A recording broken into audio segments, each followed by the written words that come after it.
And so I'm going to start this off by introducing you to Greg Stepehens. And I'd like for Greg to come up and give us all some information.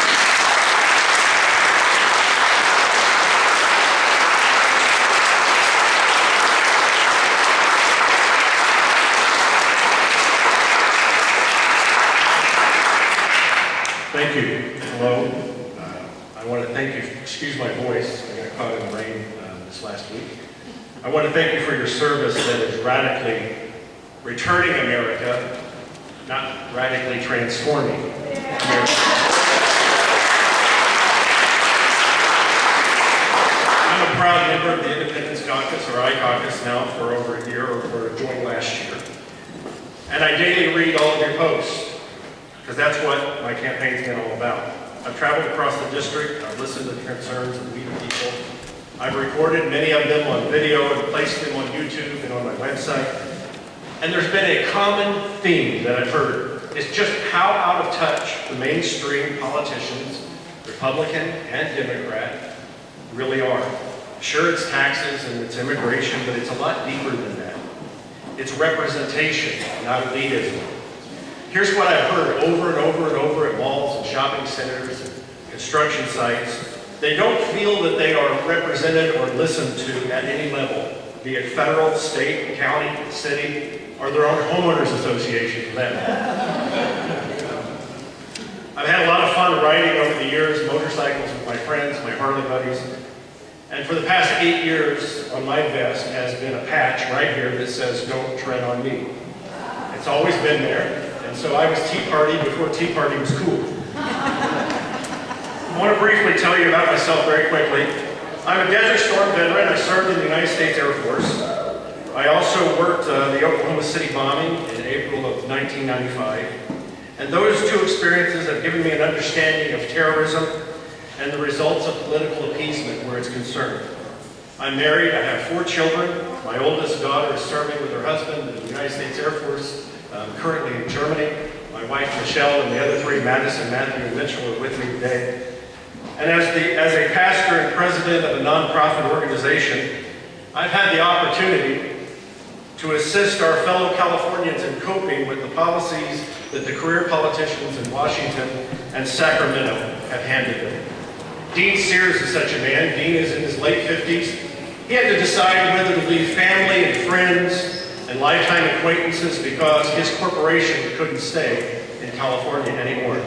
The man met me in my office with tears in his eyes. What do I do? Do I leave my parents? I don't know what else to do. Diane and David are parents working multiple jobs, and they placed their children, listen to this, on a lottery list for charter school because they can't afford private school. For the past 5 years, I've led Californians to Washington, D.C. to lobby our leaders face-to-face in their office on behalf of U.S. and Israeli relations. As I stood in Nancy Pelosi's office, and I did take a shower afterward,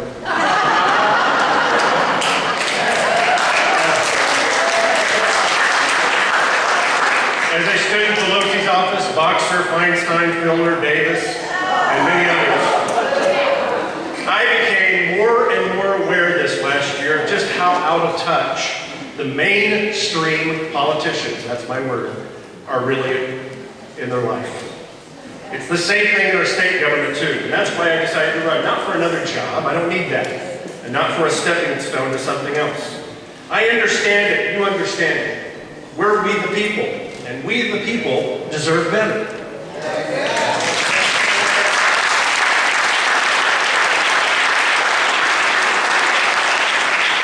When I joined the Air Force, I joined the Air National Guard in another state. The reason I did, because the idea of citizen soldier really appealed to me. And I'm going to carry that same theme because I like that theme. I'm going to be citizen senator. That's the way our founders intended for this thing to be. They were farmers and lawyers, pastors, businessmen, educators. They even had an inventor in the group. Did I mention there were pastors in the group? Okay, just want to make sure. They lived and worked in their communities, and they would meet to do the people's business. I'm going to propose to California that we do what 39 other states currently do, and have our representatives go part-time. I tell you what that will do.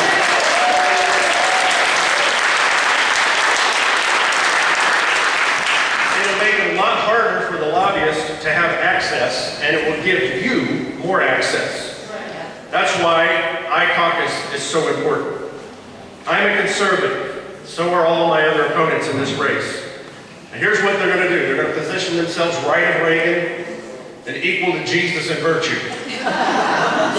So how do we tell the difference?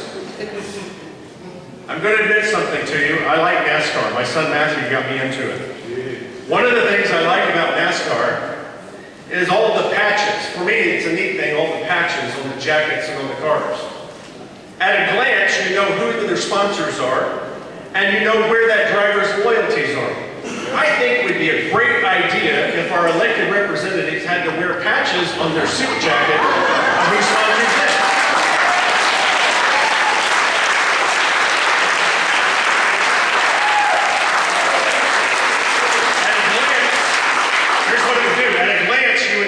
Where their loyalties are, and you might understand why they vote the way they vote. I'm going to have one patch on this jacket. It'll say, "We the people." Listen, I'm going to tell you something. It's not popular, but our campaign decided from day number one, no special interest money, not from Sacramento, not from anywhere. No corporate money, no PACs, period, end of story. See, that's the problem. It's not whether you have an R or a D in front of your name. Let me give you an example, because you know this, being Californians, you know California history. Governor Hiram Johnson was the 23rd governor of the state of California. And he gave us what would become the public employee unions, which are bankrupting this state right now. He is also the founder of the Progressive Party. Here's the problem. He's a Republican. You can't play this game anymore, R&D. I tell everyone that I'm an independent Republican. I don't have the career political endorsements, and I have not asked for them. See, that's part of the game as well. It's amazing how conservative every politician becomes during election years. But what you don't see is you don't see the backroom deals, the party favors for friends and family, the endorsements, and all the whole time while all the money is rolling in, your liberties are going down the drain. This is why I absolutely agree with your endorsement of Chuck DeMore for State Senate. When he stepped down from an assembly leadership position because his party asked him to do something that would compromise his values, I knew that that is the leadership that we need. We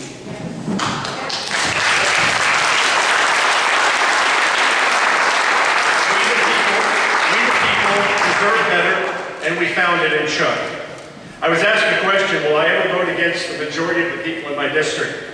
I like that question. The answer was immediate, and it was for certain, and the answer was yes. If you ask me to vote something that is unconstitutional, I will go against the majority of the people, because I raise my hand to support the Constitution of the United States, not the party, not the lobbyists, against all enemies, both foreign and domestic. See, it's this little document right here that sets us apart. For 200 years, it has guided us. In that same amount of time, France has had 15 government changes. And that's since 1917. Russia has had 4 times. Mexico 5 times. Reagan said it best, this country is the last chance for freedom. Our career politicians don't lead, they react to things that have already happened. I had an elderly man ask me recently, where are the leaders who will stare down the politicians, and stare down the problems, and articulate a plan for paying down the debt, to manage health care, to solve energy? You know this and I know this, government can't do it, but you can. We the people do it. I have ideas that will work in these areas. See, you are finding leaders like this in DeVore and Weaver and Nick Popovich. And you found one here in Greg Stepehens.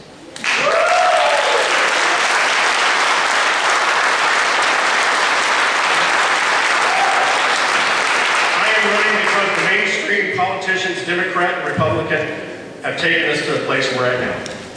I believe in America because there are a few of us that refuse to sell out. And we're growing every day. So you can keep your big money, your government endorsements, your congressman endorsements. We're not impressed with it anymore. Or the rhino policies that brought us health care in Massachusetts. I refuse to play your games. We have found our voice again, and we are rising. If you like how the mainstream career politicians are doing, then vote for my opponents. They're going to vote against taxes, but they're still going to be big money. I'm asking you to listen with your gut. Believe in California again, and believe with me. It's time for our state to be golden again and not just shiny brass. I'm Greg Stepehens. Thank you for what you do. God bless America. God bless California.